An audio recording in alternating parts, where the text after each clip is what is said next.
Welcome to Steve Draws. I'm Steve van der Groot, a Dutch illustrator and animator, but you can call me Steve. In this video I'm going to do a review about something I bought, and it's the Winsor & Newton watercolor marker, and it's a travel set. So let's get to it. So I bought this set and I thought, oh wow, it's 24 markers, but be aware it's 24 different pieces. I'm just going to show you the content, and the travel set only has 8 markers, and it has a water bottle. When you go traveling, that's handy, you just fill it up before you leave.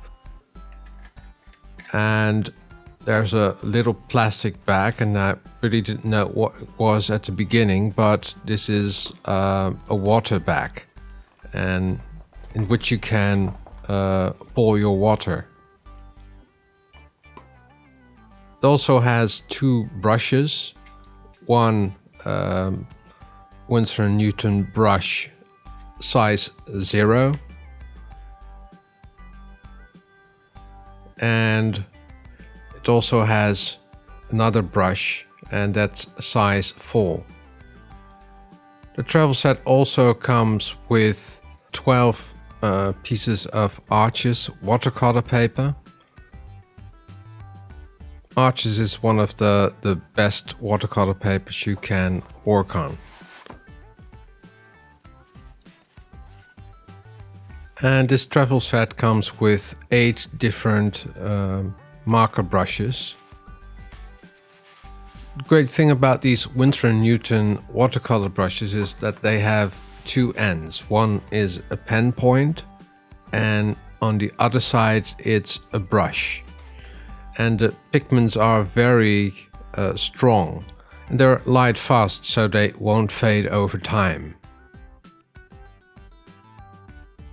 So I have a blue one, a yellow one, a red, so all the primary colors, a black one,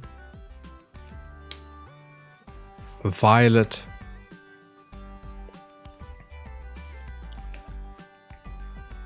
a yellow ochre,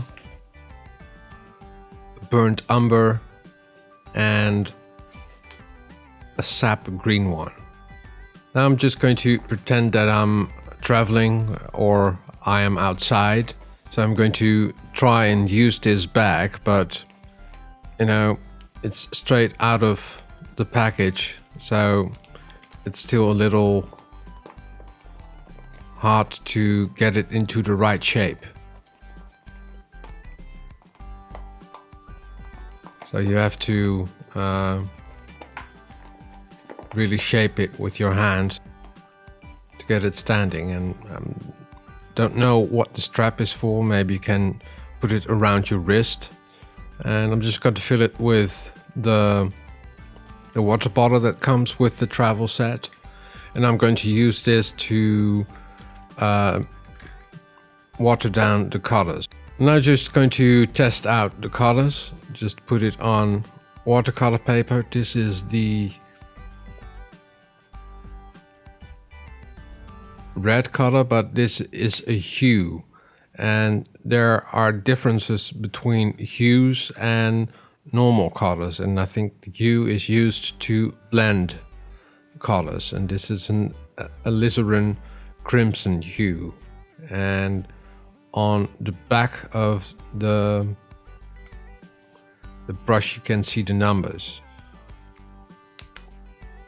This is a yellow, and it's a very strong color, as you can see, and I'm just going to use both ends. For the bigger colors I use the brush, and to write down I use the pen side of the marker. This is a cadmium yellow, and that is 109.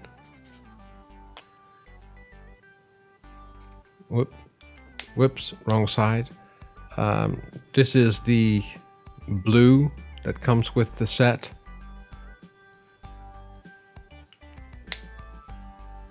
And I think this is a Prussian blue.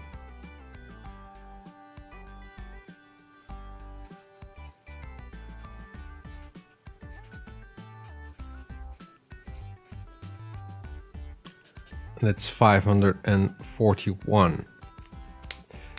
This is the sap green one. You can see that it's very strong. The pigments are very strong in these marker brushes. So sap green, and that's number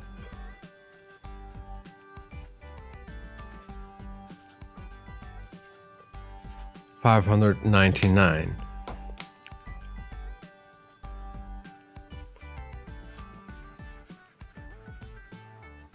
This is the yellow ochre, but it's very dark. So you need to be careful, you know, when you apply these colors to paper.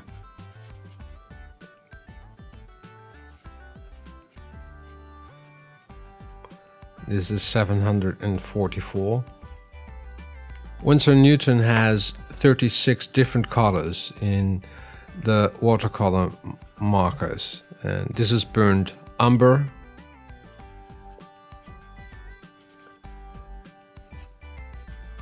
and there's also a violet that comes with it.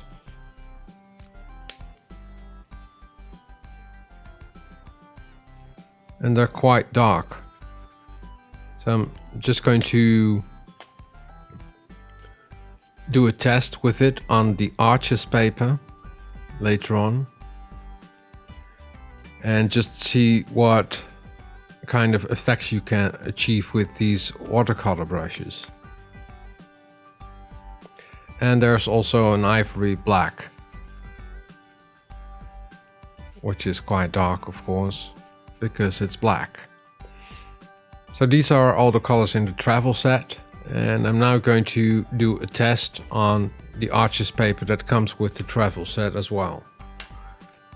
And I'm not going to sketch, I'm just going to apply the brushes straight ahead to, or the marker brushes I must say, straight to the paper.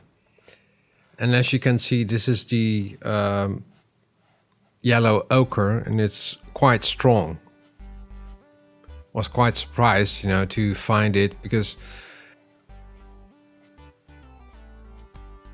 colors are not blended with water, and you can just apply this, and later on you can add water to it and dilute your colors a little bit more and blend it.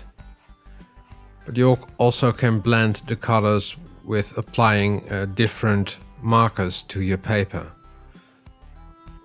So I'm now grabbing the burnt umber and just going to apply it to the paper, and you can see that it already blends a little bit with the yellow ochre.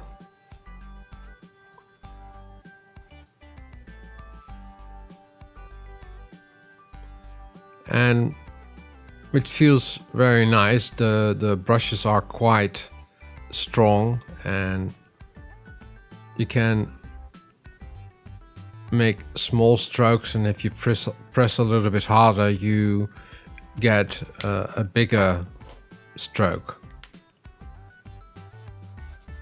Just trying to blend it now with the yellow. It's a cadmium yellow. You can already see that the colors are blending, but the pigments are very strong, so you have to work the other way around with these brushes, because most of the time when you're doing watercolors, you work from light to dark and not from dark to light. And with these brushes, because the pigments are so strong, you need to apply it in a different manner. Or maybe you need more marker brushes to do more subtle paintings. And now I'm using the brush, and you can also use it on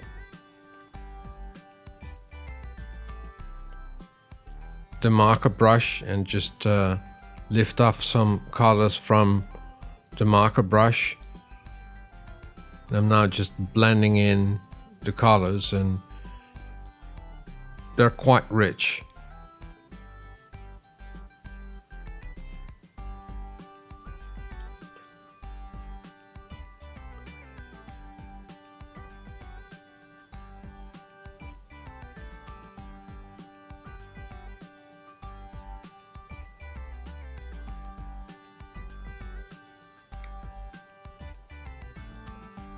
And I'm also trying to do wet in wet, so have the paper wet and then go over it with the yellow brush. And when you do that, the colors of the marker will get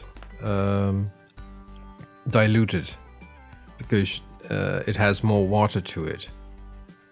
But you need to be very careful when you apply different colors, because it blends really well when they're wet. They even blend more. So now just applying the yellow, trying a different effect. First apply the yellow, and on top of that I will use the sap green to get the grass.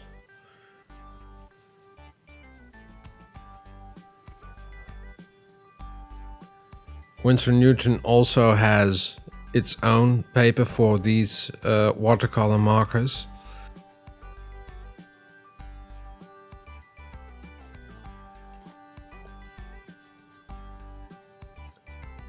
And they will work better, I think, with the watercolors, because this Arches paper is it's a very nice structure, but it will take down the paints much more.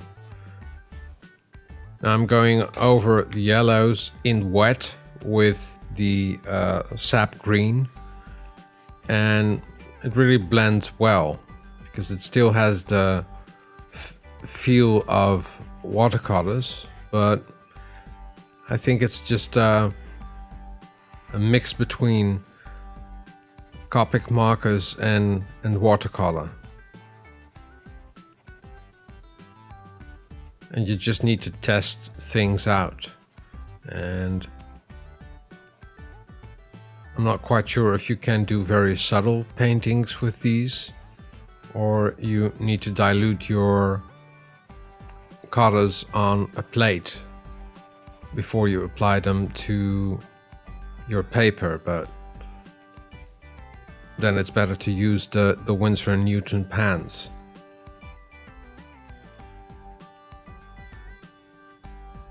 I think you can use them to do more graphic work, or if you want to do a quick sketch when you're outside.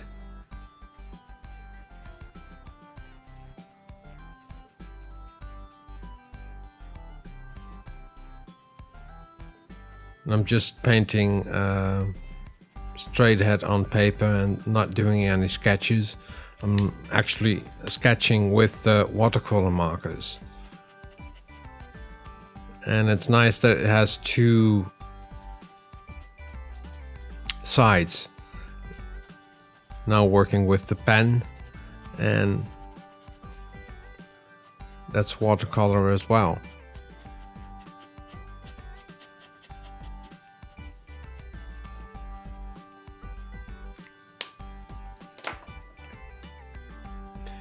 You don't wait too long with applying water to your watercolor, because then it will get harder to mix your colors with water.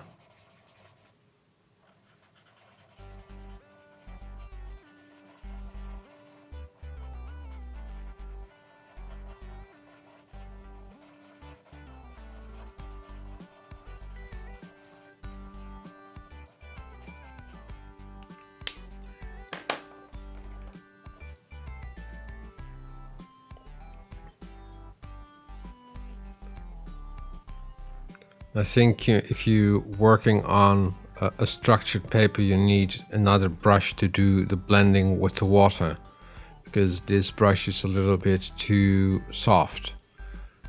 And maybe use a synthetic brush, which is a little bit stronger, so you can, really press into the paper.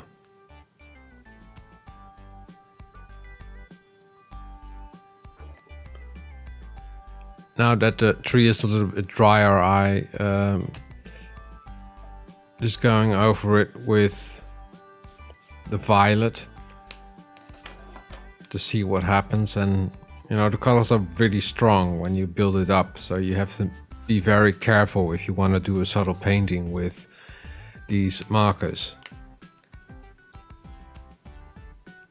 And actually you really have to wait before everything is dry, because now I'm a bit painting wet in wet.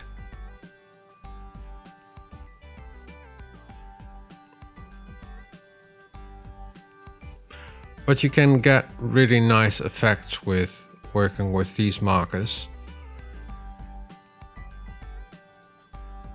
And it's just a different way of doing your watercolors. Or you need to have the whole set or different hues of colors to build it up. Because these colors in this set is just a basic set of the watercolor markers. Now I'm going over it with blue in the leaves of the tree. You can get, you know, when you're doing something wet in wet, you get really nice effects, a little bit of a structure into your drawing, and just trying different techniques to see what works best and what kind of things you can achieve with the marker brushes.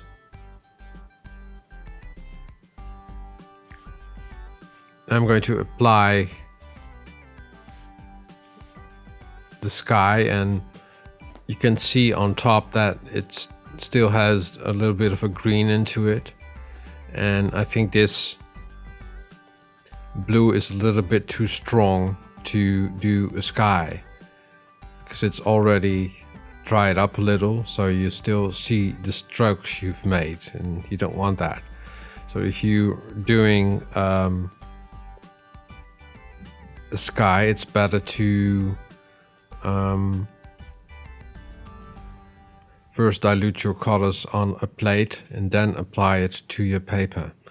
Or maybe have a lighter blue, because this is a Prussian blue, which is a very strong color, and you can see that the pigments are very heavy.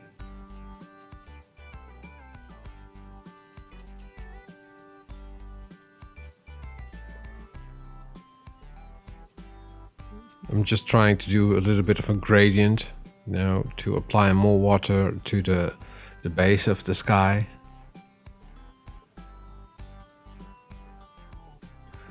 But still acts like watercolor, because when you do a gradient, you always have to be very fast and don't let it dry, because then you'll see the borders. And what I'm now trying to do is take off the colors with the brush on the marker.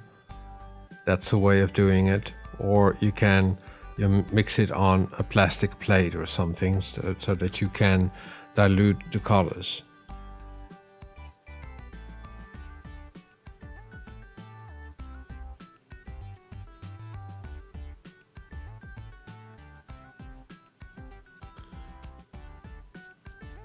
I try to make a nice gradient by applying a lot of water, but what happened is that I applied too much water, and now it's eating away the color of the tree.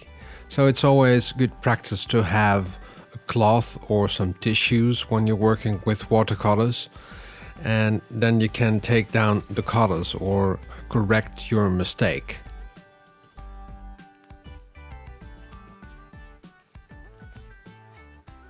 I'm now using a different technique. I'm just take the watercolor marker and take a brush with a lot of water, and then splatter your paint onto your paper, and then you get little dots. You need to apply a lot of water to get that effect.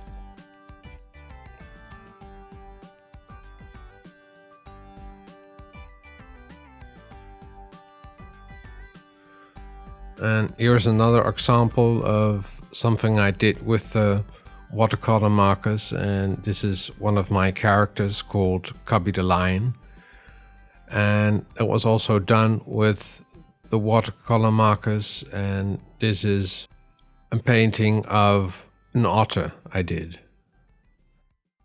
So overall, this travel set comes in very handy when you're on the road and you want to do a quick color sketch with the watercolor markers, because it contains the basic colors to do a sketch, and you have everything you need. So 2 brushes, the water bottle, the water container, and the arches paper. You can also combine it with the water pens by Winsor and Newton, and you can also include it into your set when you go traveling. I hope you enjoyed this video, and if you like it, please give it a thumbs up. You can also subscribe to my channel, and in that way you won't miss a single video. Drawing is fun and practice makes perfect. See you next time. Doodles!